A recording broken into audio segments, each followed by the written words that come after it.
Hi there, my name is Dr. Hugh Wegworth, and I'm a functional medicine doctor in Minnesota. So if you're watching this video, I'm sorry that you have PCOS, and in the conventional system, you've probably gone to doctor, or just never actually had a really thorough workup. I'll let you know, if you're suffering from PCOS, you do not need to continue to suffer. What you need is a polytherapy approach, which just means that you do many things at one time to move the needle so you can get better. So what I want to go through right now are basically my 10 things that I think are really critical that every case needs to be evaluated for. And these are 10 things I probably go through maybe 20 or 30 different items that I go through to make sure that your physiology is working properly. Now, if you're looking for some one-on-one guided help, because this can be a difficult topic to navigate, down below, you're going to see a link to schedule a Zoom call or somewhere on this page to schedule a Zoom call. I suggest that you schedule a Zoom call. I do telemedicine, which basically means that I'm helping people through Zoom calls, and I see people all over Minnesota, all over the country, all over the world. So there's no reason why you cannot get better. Even if you're in Minnesota, way up in northern sticks, you can still get better, or anywhere in the country. So let me go over these things that I created, which I think are very critical. Okay, so decoding polycystic ovarian disease, the top 10 underlying causes that will simply blow your mind. And if you're watching this, I guarantee you that you haven't gone through these in depth to rule these in or rule these out. I talk about things when we talk about low-hanging fruit. You don't want to miss low-hanging fruit. If you're going to miss low-hanging fruit, your case could totally get missed and you not get better. The first thing I want to cover is leaky gut. Now here, you can see this right in here. So this is normal. If you're having 2 to 3 bowel movements every single day, day in, day out, no gas, no bloating, no constipation, no diarrhea, this is normal. That's what you want to have. If you have something other than that, your gut would be considered leaky gut, and this could be causing to your PCOS, your chronic systemic inflammations that's contributing to your problem. Okay, what I want to bring your attention to is this picture right here. And what you're going to see right here is you're going to see the ovaries, right? And that's where the PCOS really sits, is in the ovaries. And then look at this right here, all this orange stuff, that's actually your gut. That's actually your bowels. So what happens if you're not making 2 to 3 bowel movements every single day, let's say you have constipation, that inflammation right by your bowels leaches into your ovaries and causes inflammation and causes hormonal disruption. Now, everything I'm talking about here is researched, and clinically, I found this to be so. So the first thing you gotta do is clean up your gut. That's number one. Now, another thing when it comes to leaky gut, let me just kind of blow this up so you can see this right here. So what you're really looking at right here is this is the gut, right? Now, your gut, which I talk about your small intestine and your colon, is literally only 1 cell thick. So you can see here, this would be your gut. You see how this is nice and tight junctions right here? Then when you get leaky gut, there's things from the outside, which is in your gut, leach in to your bloodstream and cause global inflammation. So you gotta fix your gut. If you have any gut problems, that's a low-hanging fruit that can easily be managed through a specific functional medicine program. The second thing I want to talk about is fasting insulin. Now, when I look at labs, where do normal, healthy human beings, females, live that don't have hormonal problems? That's what you really want to look at. Now, let me bring you attention to this. And you've probably never had an fasting insulin done. So this is an insulin level right here. And you can see the range here is 2.6 to 24.9. That's a broad range. Now, functionally, what do we want this? We want this to be between 4 and 6. So we want your fasting insulin to be between 4 and 6. Now, look at here. This client here is 38. So the lab range is 24. We want it to be between 4 and 7. So this is where the finite nuances come in to reversing your case with PCOS. You can reverse your case. You can get better. You just have to have someone that cares about you enough to take an in-depth program to figure out what's happening with you. The third thing is here is hemoglobin A1C.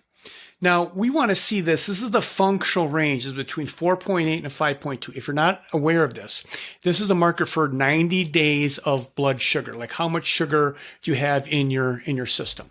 Now, you can see here, this client is high at 7.9, and we want this to be 5.8. Now, what I find clinically is all these labs generally are not in the sweet zone when I look at women that have PCOS. So you have to get these things in the sweet spot. And sometimes that just You have to have a guide, like I'm the orchestra conductor. Okay, let's do step one, let's do step two, let's do step three, and make it simple. Not throwing a bunch of spaghetti on the wall and hope and praying. There's actually a specific strategic plan on how you can get well. Okay, the next thing we have is homocysteine. Again, this is all research. These are labs that you probably never had done. Is in homocysteine here, what we want is we want homocysteine to be between 5 and 6.5. This is the sweet spot. Now, again, you can see the range there is 0 to 14. And then one of my clients comes in with 44. So this causes massive inflammation, massive hormonal problems, right? And just inflammation in your organs. And on top of that, if you have all these other things that are out, you're just not going to get better. You have to have a thorough physiological workup to figure out where your weak physiology is.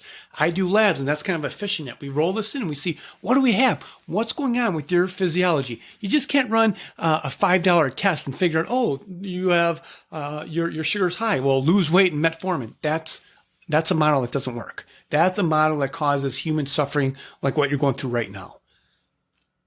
Okay, the fourth marker is a CRP, which is a global inflammatory marker. Lots of research on women that have PCOS, have chronic inflammation. So you see this range here at 0 to 3. Now, functionally, I like to see this less than 1. This is a client here that comes into my office, and she's sitting at 12.4. Now, one of the things I've created here is if you just click this elevated CRP and leave, this will take you to a very specific page on my website where I talk about CRP and the inflammatory markers. So, for example, this client here, there's the research on some of that right there. So it's very specific on where I lead you to get specific content. So let's say here we want to know more about leaky gut. We're just going to hit leaky gut, and that's going to take you to a piece of content on my blog.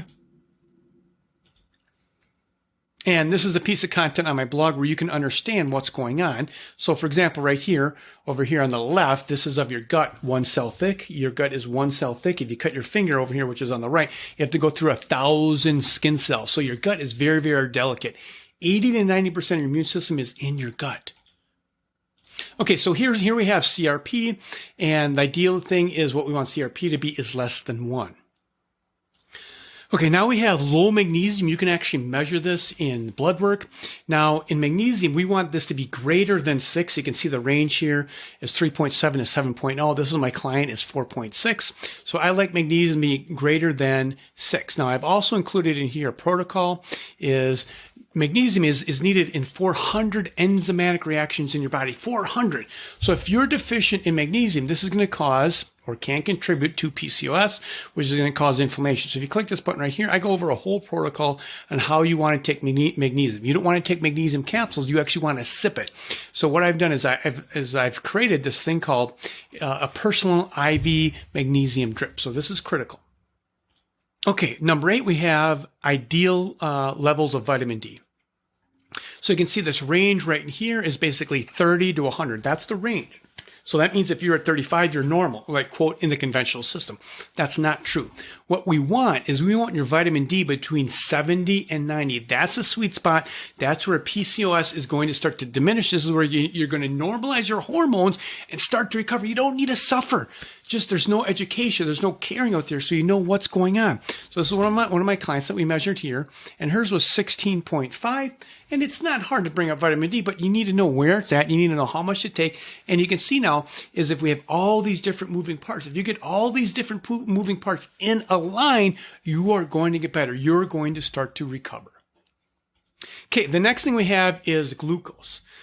Now, I have a whole very specific protocol because a lot of women that I treat that have PCOS have abnormal glucose spikes. So what we want to see is your glucose. I have a whole protocol on this. You do this at home. It's very, very simple. You want to have your glucose between 85 and 120 with or without food. This is very critical.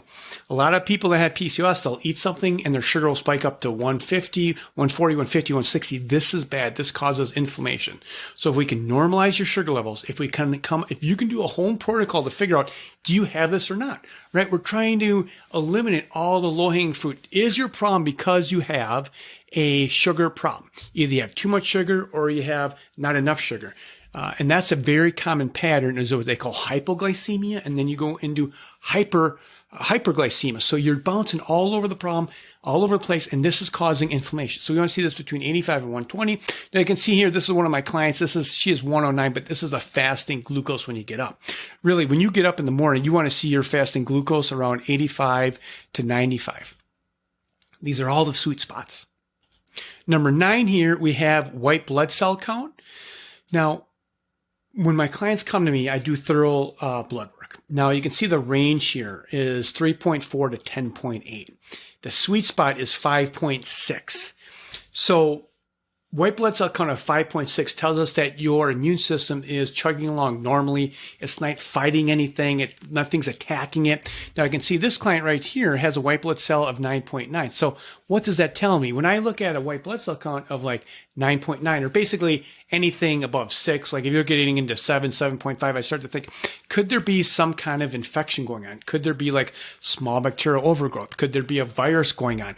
Right? So these are the things you have to look at, and people can have high white blood cells for decades and be chronically fatigued, have PCOS, and it comes back normal, right? Because it's 9.9 in the lab range, but that's not where normal, healthy human beings live, ladies that don't have PCOS. So you want to get this in the sweet spot. So high white blood cell count. Finally, number 10 is DHEA. This is a hormone. This is the most abundant hormone in men and women. And if you have this too high, if DHEA is too high, your body takes DHEA and turns that into testosterone. And ladies, that's not good if you're suffering from PCOS. So you can see this lady right here. Her testosterone, or her DHEA, was 368, and you see the range here is basically 98 to 340. Now, I also do additional testing, more lab testing, but I wanted to give you the 10 basic things. Now, if we go through these things and you've never had any workup like this, if no one's evaluated your case for the sweet spot and done added testing, these are just 10, then I'll tell you this. There's a possibility that you can get better, that you don't need to suffer a PCOS, and it doesn't need to destroy your life. Like, women are suffering way, way too much. Like, God designed you to be healthy and be well. You just need someone that knows how to get you better, work with the laws of Mother Nature, work with the laws that God laid down when it comes to healing, and you can get better. So I hope you found value in this, and down below there's an opportunity for you to schedule a Zoom call. Don't wait another day to get help. Take care. Bye-bye.